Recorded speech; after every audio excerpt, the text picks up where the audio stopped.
here.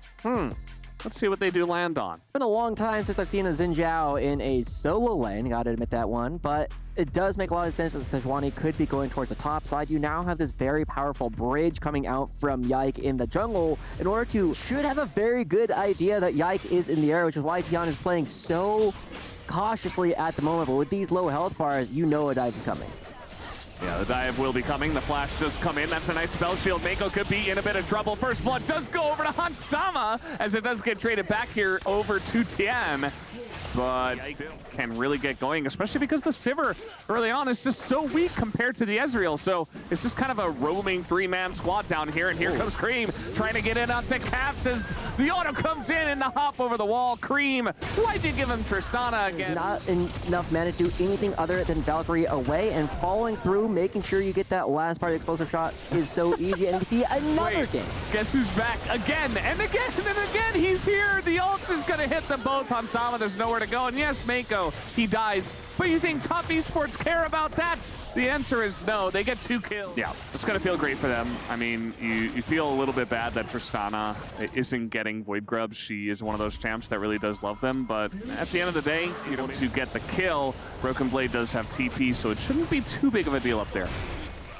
In the mid lane, though, it doesn't look like we're quite done with the action. Oh, that Q is going to hit him, and now the rocket hits him as well as a couple of ranged minions. That's going to kill Cream. Yike is in the top jungle, so there should be a couple of Drakes already going the way of top esports. Not a big surprise with the way that the early game has gone, as it will be actually a Hextech Soul. And if you give that to an Ezreal alone, but also a Tristana, even the Zyra loves this. Winter is still alive. Mom said it's my turn to go towards the top lane. I would not be surprised to see Kareem headed up there soon. It's going to force the TP out already as 369's like, yeah, I don't really care about that. He's just looking to take down Caps. As nice flash from Caps, though, and 369 might be punished here, as that's a lot of damage. Yes, the Q3 hits Caps. The bot lane. And, you know, yeah, as you mentioned, the TP is forced, but that means that Cream gets a free inner turret. And this inner turret is worth so much more gold than the outer turret, and Cream on this Tristana, even with no Void Grubs, will get so much in the mid lane as well. Not going to be finding any actual fighting there, but they are going to be getting multiple structures, and even if you get this one, it's not going on to the same kind of valuable person that Cream is. Absolutely. I mean, we saw something like this happen actually in the TLT1 game. Game number 3, I believe, where TL were able to get a very nice macro lead here in the mid game with a very similar play, like what we saw at top esports here. But yeah, the teleport is going to come out, and all of a sudden, they might be able to get a bit more off of this as, yeah, he just tries to crescent guard his way out of this one, but Yike will be taken down. Even a thumbs up as well, as the end up picking up instead is a very easy kill. However, G2 get baited later. Uh-oh.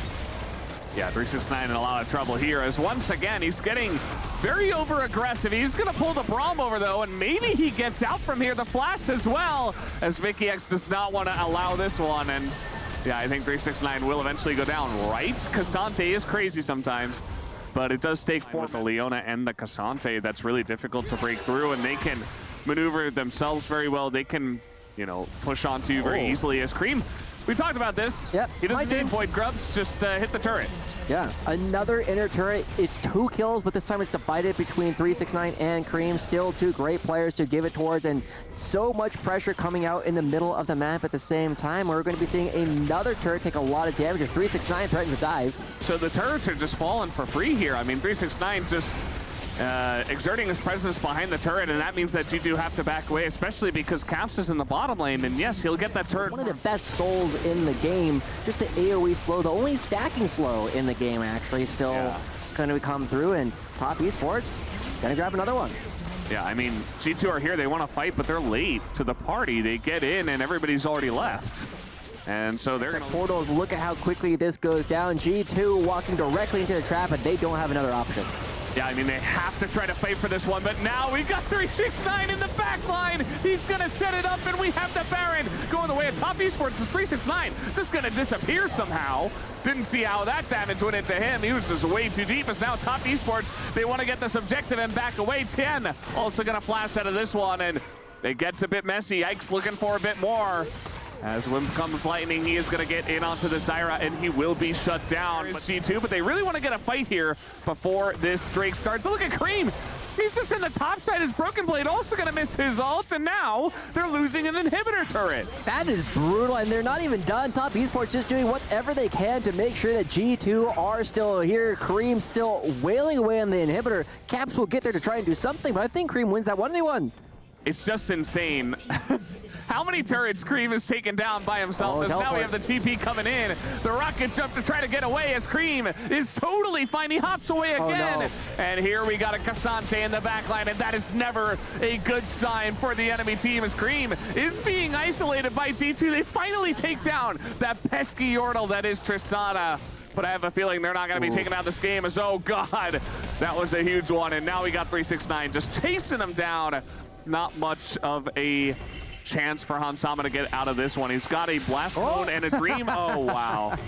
That is just so troll. And he is going to get away for now, as 369 is still chasing him. But, yeah, Baron buff is also going to expire. Top Esports having a bit of fun as they're taking down a lot of objectives still in this one, as finally...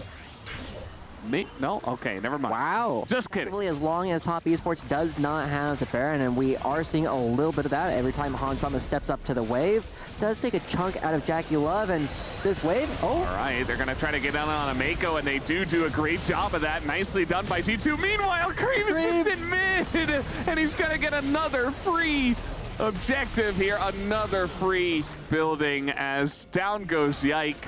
Almost just frustrated, throwing himself into Top Esports as he does get kidnapped by the Cassante, and that is it's going to be pretty huge by the end of this one. It is a trade 1-for-1, but it's only the support of Top Esports that goes down, and Top Esports will not stop there. They have this massive Ezreal who is just chunking people down as finally Cream decides, okay, I'm going to try to kill some enemy champions. Might as well, as he is going to Guma Stomp on everyone on the side of G2. And this game number 1 is over very heavily in favor of Top Esports as they take down the Nexus. This was one of the most clinical games of League of Legends we have seen at the Esports World Cup, and Top Esports were in control.